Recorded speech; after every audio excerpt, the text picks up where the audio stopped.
Be showing you how exactly I fixed up this wig, how I styled it, how I made it my own, because when it came to me it did not look like this. It was a long straight blonde wig that didn't have the darkened roots or anything. It was just a basic blonde wig. Before I get into that, I just want to talk a little bit about why I chose this color, how I came up with this color, and talk about the other wig that I've been wearing, which is not by the same company. If you guys are wondering, I am only doing Best Lace wig reviews from now on. So if you guys ever wonder what wig I'm wearing a Best Lace Wigs unit. I wanted to kind of single out and do just one company because I was tired of doing hair reviews for all of these different companies, and I feel like it was kind of conflicting. You know, there's so many different ones that you use. Which one do you really like? I don't want to overwhelm you guys with options. I know that you get overwhelmed enough with all these other companies that all of these YouTubers talk about, so I wanted to kind of stick with one and just let you guys know how I like all of their wigs. And so far I've been having very good experiences with all of the Best Lace wigs that I've tried,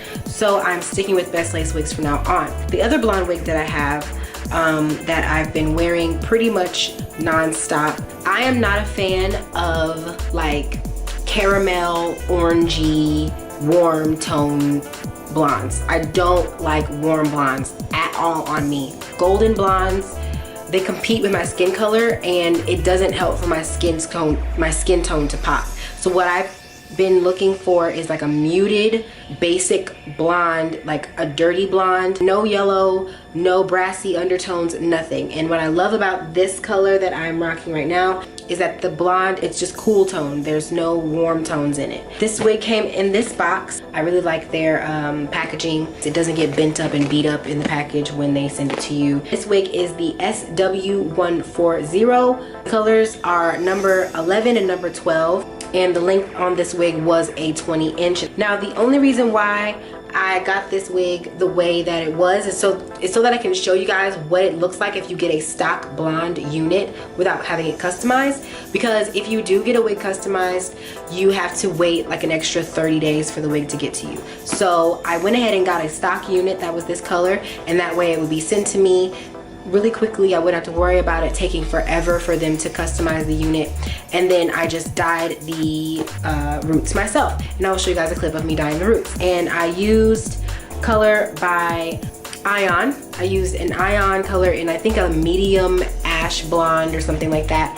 I ended up mixing that with a bottle of Adore 1B color, and the only reason I mixed it was because I was scared. When I first started mixing the medium ash blonde color by Ion, it looked like it wasn't going to be dark enough, and I was kind of worried that the roots would not match my natural hair color, which is kind of like a medium brown right now. So I went ahead and mixed in a little bit of the 1B, but it really didn't even need the 1B.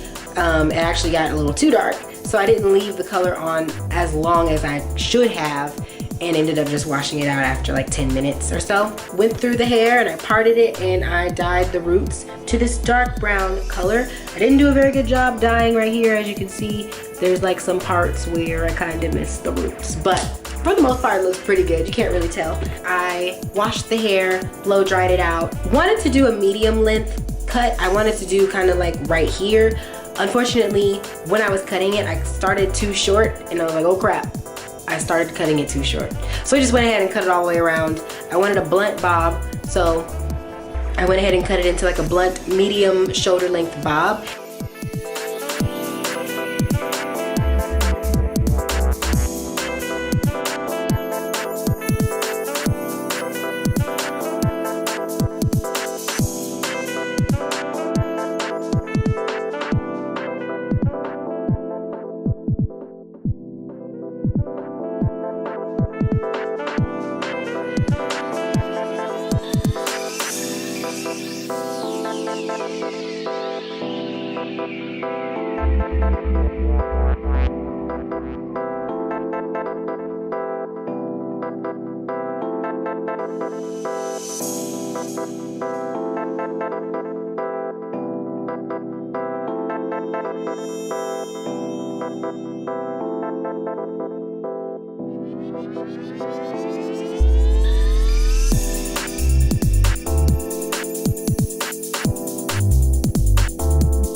came out with. The front is longer. It looks a little shorter on this side just because it's tucked behind my ear, but if I tuck this part behind my ear, you would see that it's both the same length on both sides.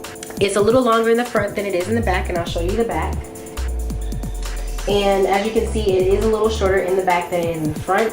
Also not what I was going for, but you know what, that's how it ended up. So yeah, if you're gonna cut a bob and you don't want it to be angular and you want it to be the same length all the way around, make sure that you cut it as straight as possible. And you might want to scoot the wig back a little bit on your wig head or whatever you'll be cutting on, and then cut the back straight across, and that way it won't be as angular, because once you put it on your head, the roundness of your head in the back will push the wig out a little bit, and so the back will end up looking shorter than the front. But yeah, so I cut the hair, and then after cutting it, I decided that I didn't like the look of it when it was straight, so I went ahead and put some nice waves in it, and I showed you guys how I do that as well. I just used a curling wand and wrapped the hair around the curling wand like I always do, and then I just finger combed through it.